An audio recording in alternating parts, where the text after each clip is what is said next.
find the volume generated by revolving the area bounded by the curve y e raised to negative x, the axis, and the line x equal to 2. And how about if we need to identify the volume generated if now this curve will revolves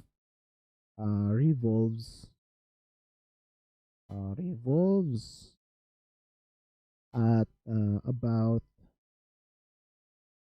y equal to 1.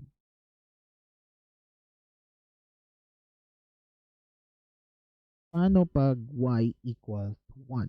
Nandun pa rin yung x equal to 2, nandun pa rin si e raised to negative x, but we are now asked if this particular curve will revolve now at y equal to 1.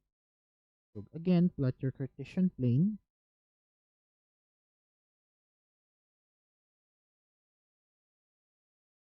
The x-axis 1 and 2, then your x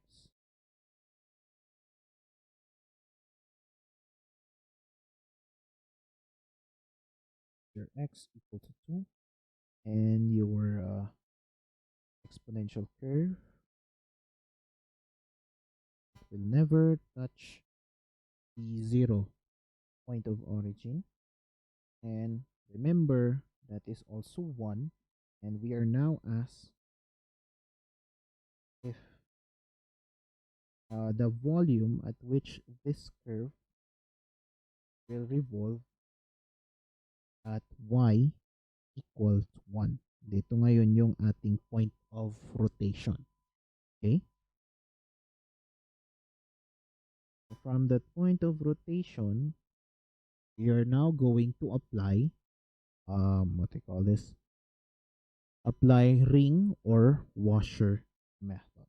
Again, assume a solid shape like a ring or washer.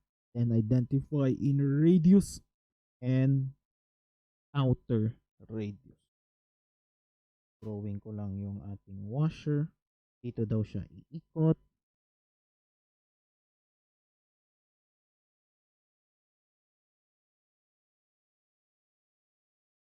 Yan.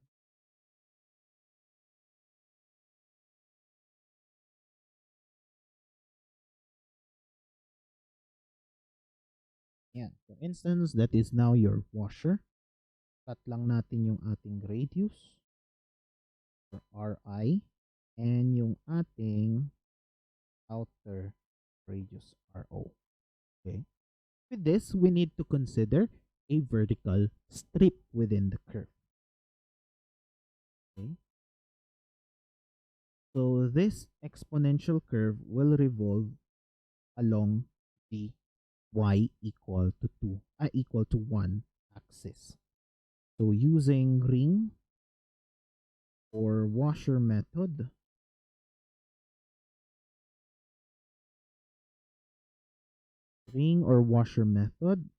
which has a differential volume equal now to pi times Rho squared minus Ri squared times T. Then again, thickness is with respect to the assumed vertical element thickness with respect to x-axis, dx. Ngayon, hanapin natin si Ri at saka si Ro. So, Ro from y to point of origin is simply also what? Equal to, ikita nyo naman sa drawing, is what? Equal to, ano yung Ro? Point of rotation. So, there.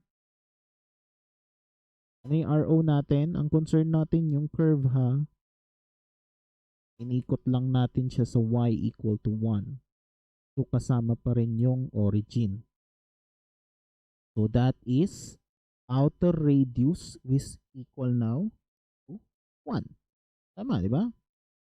From y1 to origin. Ayun, nasa drawing naman.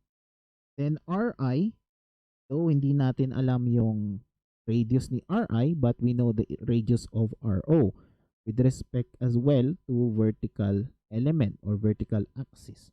So Ri is basically 1 minus an unknown vertical distance, y.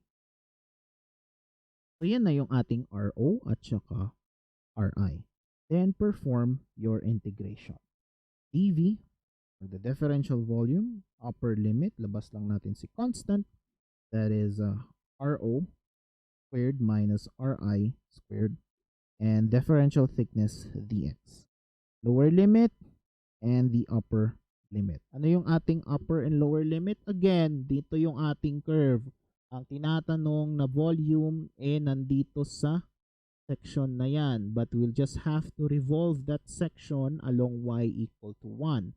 So basically, ang limits natin na naman, pag vertical element is starting from 0 to our boundary line of 2.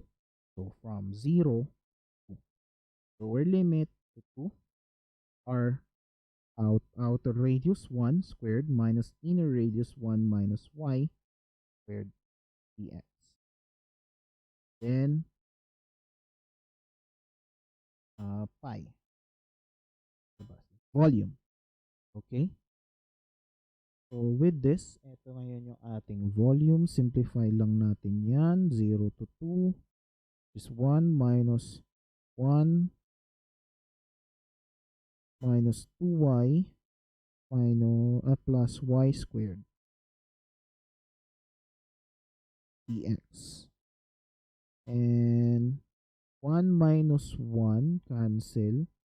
That is now equal 0 to 2. Positive 2y minus y squared. Tama ba? O y squared dx. But we are in terms of x-axis. Then remember, your curve is y is equal to e raised to negative x. Substitute lang natin yon. 0 to 2, e 2 times e raised to negative x minus e raised to negative x squared. So e raised to negative x raised to 2 is simply what? E raised to negative 2x. Then dx. Introduce your integral sign in both terms. That is equal now to 2 pi integral of e raised to negative x minus pi of e raised to negative 2x dx. Simplify. Or labas ko lang yung pi. That is what? Negative 2e raised to negative x minus or positive 1/2 e raised to negative 2x plus c. Then your upper and lower limit.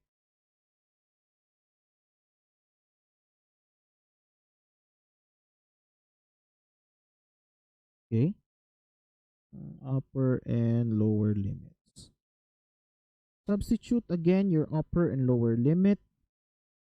That is now pi times negative 2 e raised to negative 2 plus e raised to negative 2 times 2 over 2 minus pi of e raised to negative 2 e raised to negative 0 or 0 e raised to negative 2 times 0 all over 2. Simplify ulit, which is now equal to pi negative 2 raised to negative 2 times e raised to negative 2. Decimal yan. So, hayaan nyo na lang. So, e raised to negative 2. And negative 4 all over 2, which is now 1/2 of e raised to negative 4. Then, negative 2 times e raised to 0, that is 1 times negative 2 times negative is positive 1 plus 1/2. 1 plus 1/2 is positive 3/2. will be our final answer. Okay? Nakakalito lang sa umpisa dahil ang dami-daming substitution na gagawin. Pero okay lang yan. Then, don't forget your cubic units. Always do not forget your cubic units. Pag yan lang nakalimutan mo, mali na lahat. Consideration points lang makukuha mo dyan. Okay, that is now your washer or ring method. Kaiba hindi mo makukuha yung parehas na volume with respect to ring, disc, at saka cylinder. The disc at cylinder, most likely, makukuha mo yung same volume. But with ring and washer, you will need to introduce a second axis of reference.